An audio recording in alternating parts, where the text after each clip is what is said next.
বাড়ি কাশিয়ানী মুর্শিদপুর। পৃথিবীর যে প্রান্তে তোমার বাড়ি হোক, তুমি এখন মনে যাতে তোমার মা দুঃখিনীর কথা মনে করে কাঁদবা। কোরআন বুকিনে হাতে দিয়ে বলছি, যে সন্তান মার জন্য চোখের পানি ফেলে কাঁদবে, ওই সন্তান কোনোদিন জাহান্নামে যাবে না। তোমাদের পাও দুটো ধরে বলছি, যাদের মা বাবা দুনিয়া বেঁচে আছে, অন্তত মাসে একবার খোঁজ খবর নিবা। রাজি আছো না নাই? এই দোস্ত, আমি মাঝে মাঝে একটা ঘটনা বলি, 1 মিনিটে ঘটনা বলি, আমি তোমাদেরকে মোনাজাত করব। বাবা অনেক কষ্ট করে তোমার আমার মতো একটা ছেলের বিয়ে পাশ করাইছে, টাউনে বড় একটা চাকরি নিছে। সন্তান বিবাহ সংক্রান্ত বাবার সাথে গ্যাঞ্জাম করে পোলা বাপ মায়ের খবর দেয় না। এই বিভিন্ন গুলশান বানানিতে দামি বাসা ফ্ল্যাট বাড়ি নিয়ে থাকে। বাজানরে বাপের সাথে সম্পর্ক ছিন্ন হয়ে গেছে 10 বছর। বাপ যখন সন্তানের টাকা পয়সা পায় না, বাপ নিজের জীবন বাঁচাবার জন্য বাবা রিক্সা চালক ধরছে তার জীবিকা। সন্তান যখন একদিন শুনলো মার অসুস্থ, প্র্যাকটিক্যাল ঘটনা পেপারে আসছে, যখন শুনলো আমার মা অসুস্থ, বিবির কাছ থেকে বললো, শোন রে, এতদিন বাবার সাথে সম্পর্ক ছিল না, আজকে তো তোরে নিয়ে বড় হয়েছে, আমার ছেলে সন্তানও তো বড় হইতেছে। হুজুর বললো মা বাবার খেদমত করতে হবে, আমার মনটা কাঁদতাছে। মা বলে অসুস্থ, একটু দেখে আসি। বিবির মনটা নরম হয়েছে, যাও মার একটু দেখে আসো। যখন বাবা নামছে গাছের থেকে, চাচা এদিকে আসছে, যাইবা কই স্যার? যখন কইছে কই যাবেন স্যার? চাচা আমি ওই গ্রামে অমুক বাড়িতে যাব। অমুক বাড়ি তো আমার বাড়ি। স্যার ওই বাড়ি যাবে কেন? একটু ভালো করে তাকায় দেখে, যে স্যার রে লেখাপড়া শিখাইতে যাইয়া প্যান্ট শার্ট কিনে দিতে যাইয়া পরের জমিতে কামলা দিয়া প্যান্ট শার্ট কিনে দিছিলেন। স্যার ওই বাড়িতে যাবেন? ওই বাড়ি আপনার কি লাগে? কি লাগে এটা তো তোমার দেখার বিষয় না, তুমি যাবা? জি স্যার, ওঠেন। বাবা দুঃখ মিয়া রিক্সায় সন্তান রে উঠাইয়া প্যাডেল মারতেছে। বাবা 30 বছর আগের মনের কথা মনে পড়ে গেছে। আহারে আমার সেই পোলা এখন বাবার রিক্সায় উঠছে, যেই পোলারে আমি পরের জমিতে কামলা দিয়া পরীক্ষার ফি দিছিলাম। আজকে সেই পোলা আমারে কয়, চাচা যাইবানি? চোখের পানি দিয়া যখন প্যাডেল মারতাছে যুবক, কিছুদিন যখন বাবার বুকের মধ্যে ব্যথা উঠে গেছে, সন্তানের চিন্তা করতেছে আর শীতের মধ্যে প্যাডেল মারতেছে, আর পাও চলে না গো বাবা। কিছুদিন যাইবার পরে সিটের মধ্যে থেকে বুড়া পারো না, তা উঠেছো। বুড়া লোকটা বলে, স্যার অনেকদিন আগের একটা কথা বুকের ব্যথা চাইতে গেছে স্যার, এই জন্য আমি পারতাছি না। কি ব্যথা চাচ্ছে স্যার?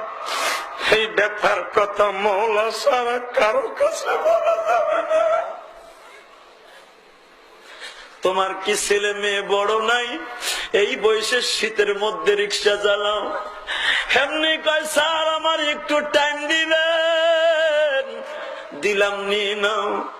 যখন বলছে নিয়ে নাও, কয় স্যার আপনার কাছে মোবাইলের লাইট আছে? আছে। আস্তে করে বাবা মাফলারটা টান দিয়ে কয়, স্যার দেখেন তো আমারে চিনেননি। যুবক ভাই রে, তোর 2টা পাও ধরে বলে যা,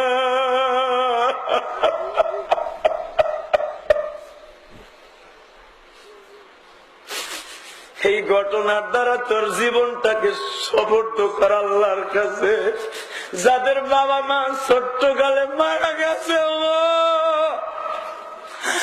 দুনিয়ার কেউ বোঝানো যাবে না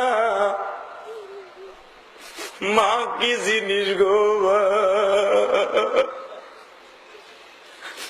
যখন রুমালটা টান দিয়া বলে, স্যার দেখেন তো চিনেননি, সিটির থেকে লাফ দিয়া পাও 2টা জড়াই ধরে বলে, বাবা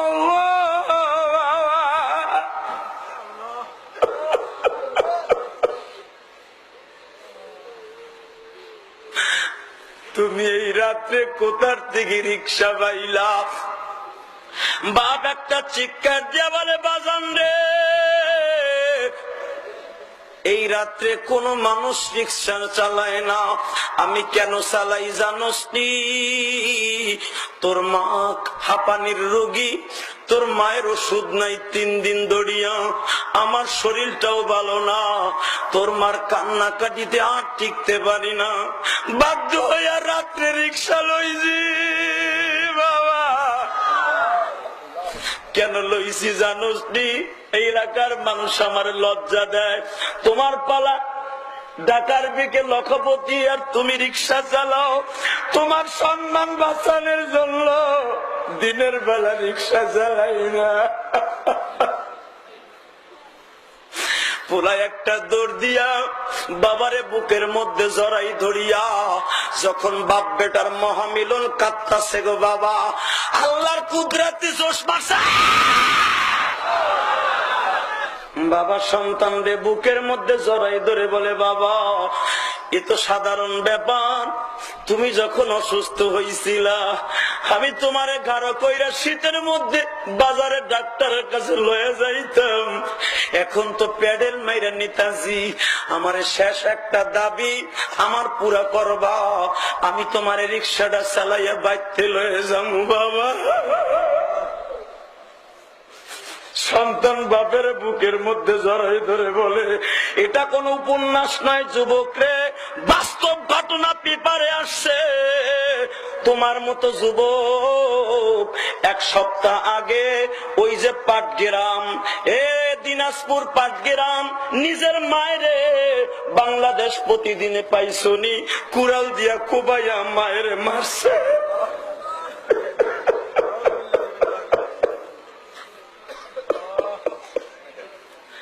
যাদের মা নাই তার কলিজাটা ফেরে দেখো, কত দুঃখ তার অন্তরে।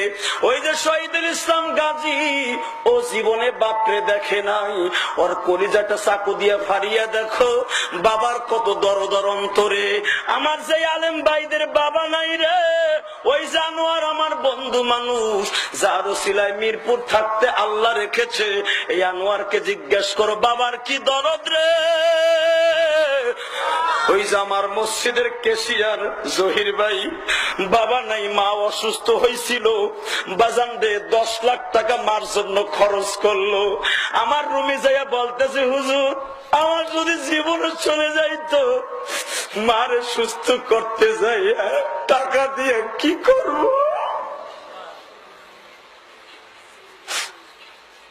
বাজান রে, যখন বাবা ছেলেরে কোলে করে বাসায় গেছে, যুবক এখন কান্দি, দরজার কাছে যাইয়া ছোট্ট গলায় ডাক দিছে, ছেলের মায়ের ডাক দিছে, ও অফিসারের মা, ও রে, তোর ঘরে পূর্ণিমার চাঁদ উঠেছে। কি হয়েছে? ছেলে ডাক দিছে, মা, মা।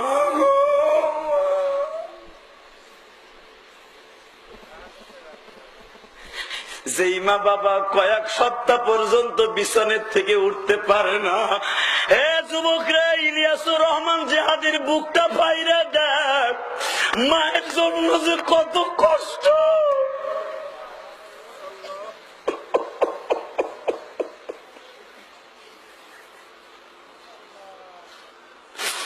ইলিয়াসুর রহমান জিহাদির চাইতে বড় বড় আলেম স্টেজে বসা, কেন তুমি আল্লাহর হুকুমে আমার কথায় কান্দো জানুনি? আমার মা দুঃখিনী যাইবার আগে একটা দোয়া দিয়া গেছে, ইলিয়াস রে, তুই যদি আলেম হস গো বাবা, তোরে কত বাবা তোর কথা শুনে কানবো, আমি আমার মার কথা বিশ্বাস করি নাই গো। আমার মা বলছিল তুই আলেমের নাতি, তোর কথা শুনে কত মায় কাঁদবো, আমি বিশ্বাস করি নাই। এখন যখন প্রতিটা দিন বাবা এভাবে আল্লাহর কোরআনকে সামনে নিয়ে কথা বলি, আমার আলেম ভাইরাও চিল্লায়, আমার ভাইরাও যখন চিল্লায়, এ দোস্ত গত রাত্রে ওয়াজ করছি গাজীপুর, তার আগের রাত্রে করছি বাবা নবাবগঞ্জ।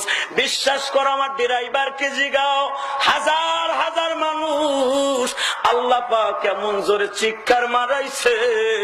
লাস্টে একটা বৃদ্ধ মানুষ পাগলের মতো দৌড়ায় আসছে, আমার হাতটা বুকের মধ্যে চাইবা ধরে বলে, জিহাদি সাহেব রে, শুনছি তুমি মানুষকে কান্দাও, এইভাবে মানুষ চিল্লাই জীবনে দেখি নাই গো।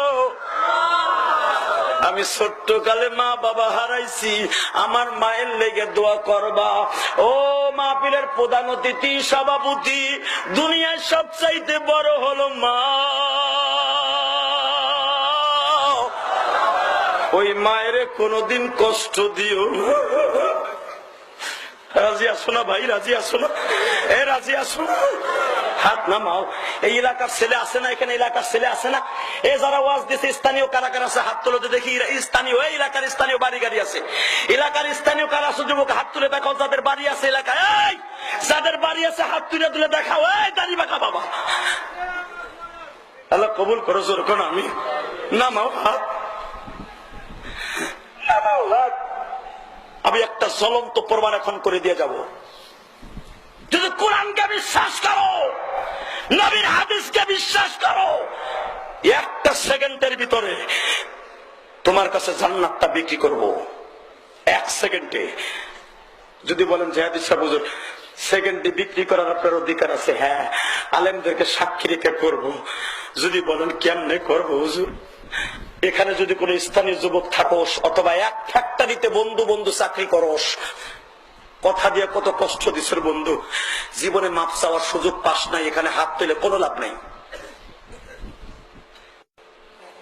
একসাথে ফ্যাক্টরিতে চাকরি করো, দোকানে চাকরি করো, স্বাস্থ্য ভাই, মামাতো ভাই, খালাতো ভাই, বন্ধু বান্ধব, জীবনে মাপ চাওয়ার সুযোগ পাও নাই, মাপ না চাইয়া আমার সাথে মোনাজাত করে কোনো লাভ নেই।